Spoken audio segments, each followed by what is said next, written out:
As a systems administrator or IT support specialist, you might be called on to troubleshoot issues related to Active Directory.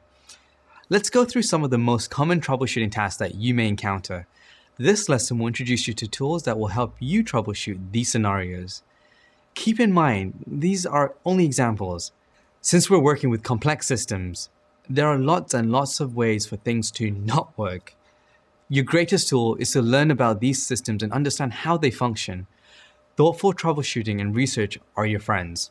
One of the most common issues you might encounter is when a user isn't able to log into their computer or isn't able to authenticate to the Active Directory domain.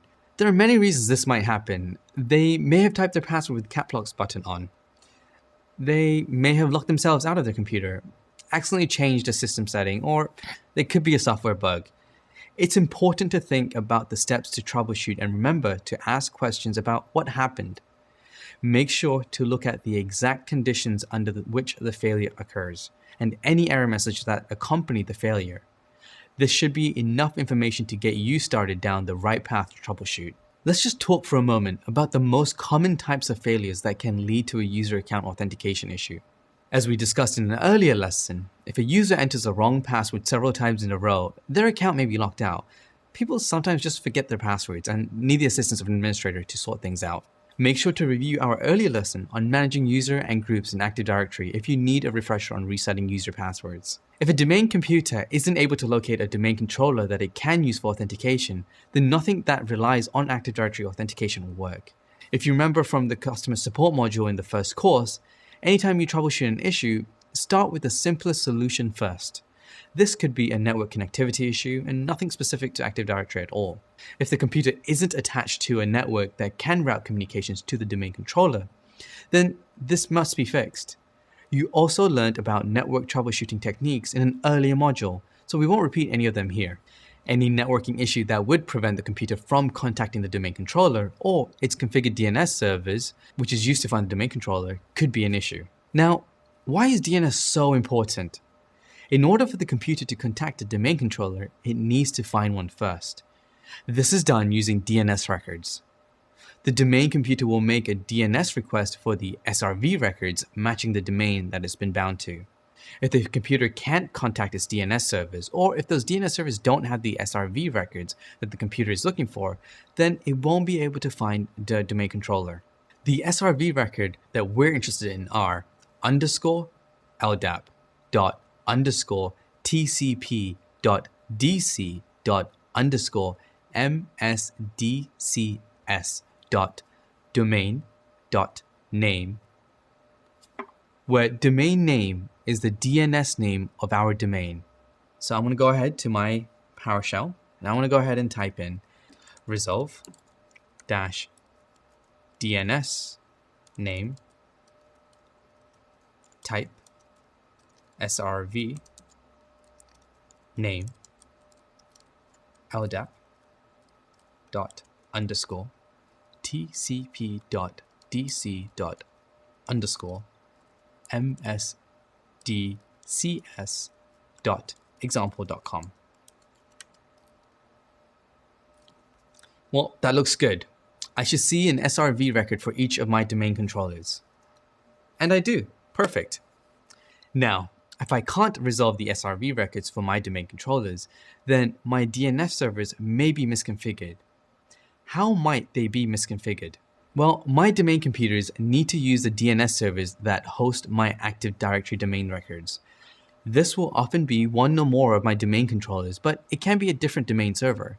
Either way, the appropriate DNS servers to use for your domain computers should be known and documented. Compare the configuration of the machine to the known good configuration and see if it needs to be adjusted. On the flip side, if you're resolving some SRV records, but they appear to be incomplete or incorrect, then in-depth troubleshooting may be required. I've included a link to more information about this in the next reading. One more thing to call out.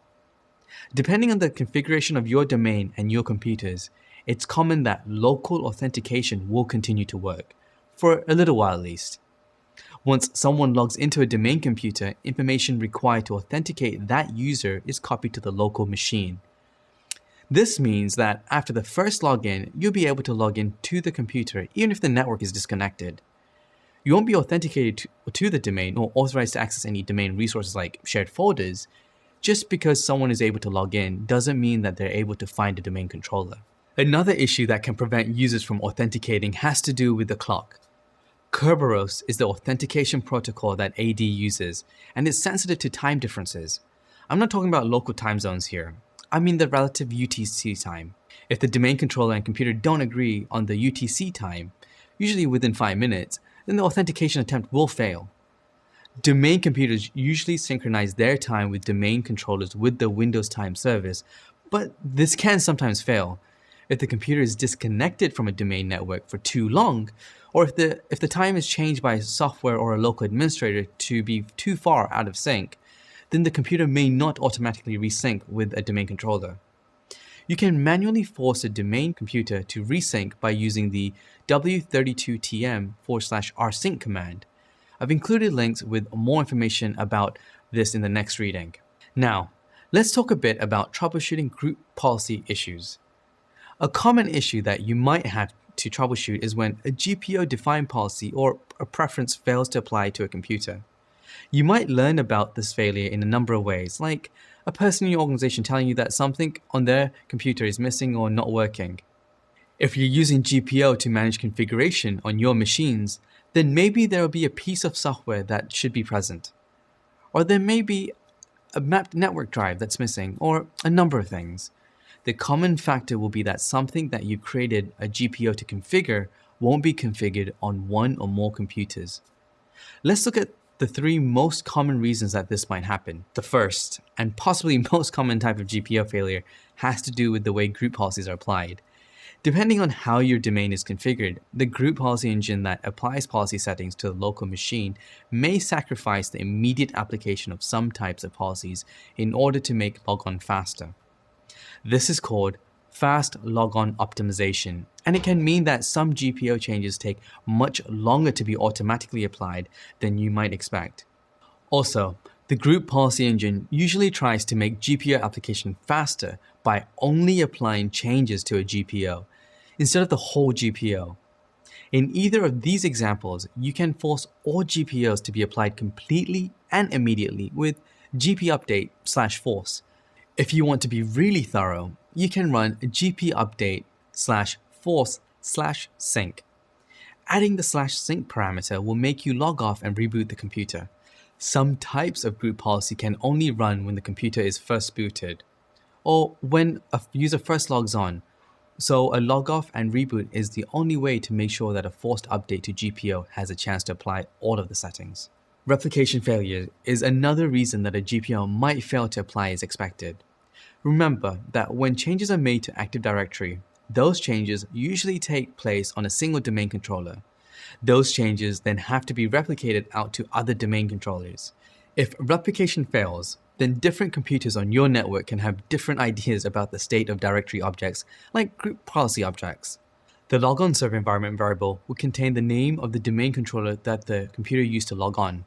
Remember that you can see the contents of the variable with this command in PowerShell, which is $environment:\logon server, and it shows me DC1. And you can also get the same results using command prompt, which uses %logon server %. Knowing which domain controller you're connected to is useful information to have if you suspect a replication issue. From the Group Policy Management console, we can check on the overall health of the group policy infrastructure. I'm going to select my domain and take a look at the Status tab.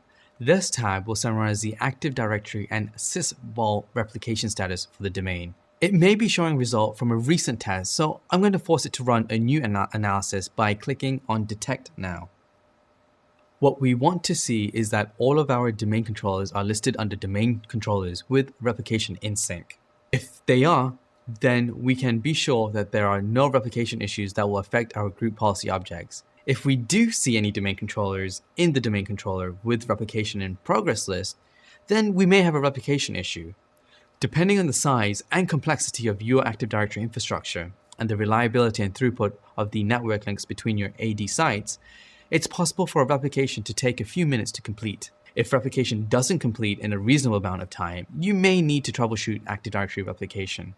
In the supplemental reading, you'll find a handy guide to help you through this more advanced topic. We've focused on the simplest cases for managing group policy, but the reality is that controlling the scope of a group policy object can get super complicated. Take a look at the supplemental reading to learn more about this topic too. If you're trying to work out why a particular GPO isn't applying to a computer, the first thing to do is to run the resultant set of policy, or RSUP. You can use the Group Policy Management console like we did in an earlier lesson, or you can run a command on a computer directly to generate the report. The GP result command will help us out there. If I run gp result/r, you can see that I get a summary report in my terminal. Let me go and show you that. So I'm switching to my PowerShell. gp result/r. The report's being created, and I get this report. If I want the full report, like I get from my GPMC, I can run gp result/h filename.html. I want to do gp result/h and then test.html. This will give me a report that's an HTML web page that I can open in my browser. So let me go and get that.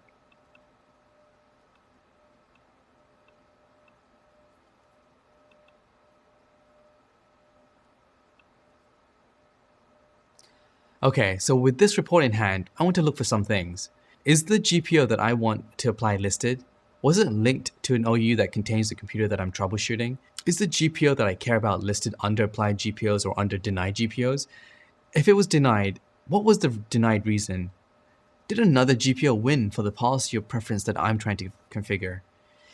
Each GPO can be configured with an ACL called a security filter.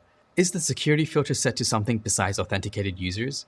If so, then that may mean that you have to be in a specific group in order to read or apply the GPO. Each GPO can also be configured with the WMI filter. A WMI filter lets you apply a GPO based on the configuration of the computer. WMI filters are powerful but expensive and easy to misconfigure. This is because they look at Windows management instrumentation values to decide if a policy should apply or not. For example, you could create a GPO that installs a piece of software, but only if a WMI reports that a specific piece of hardware is present. These filters are expensive because they require the group policy engine to perform some sort of query or calculation on every computer that's linked to the policy, but then only apply the GPO to computers that match the filter. Many policies and preferences can be configured to apply to the computer or to users as they log on. Did you mean to configure a computer setting but accidentally configure a user setting, or the reverse? There's a really in-depth group policy troubleshooting guide in the supplemental reading that you should refer to if you get into a really tricky GPO troubleshooting session. Okay, we've really covered a lot out here. If you aren't clear on any of the concepts we've covered, that's okay. Just make sure to rewatch the lessons. Remember though, that the more you work with Active Directory and the group policy, the more familiar you'll become with them. If you use what you've learned about these systems combined with your research skills, you can troubleshoot just about anything.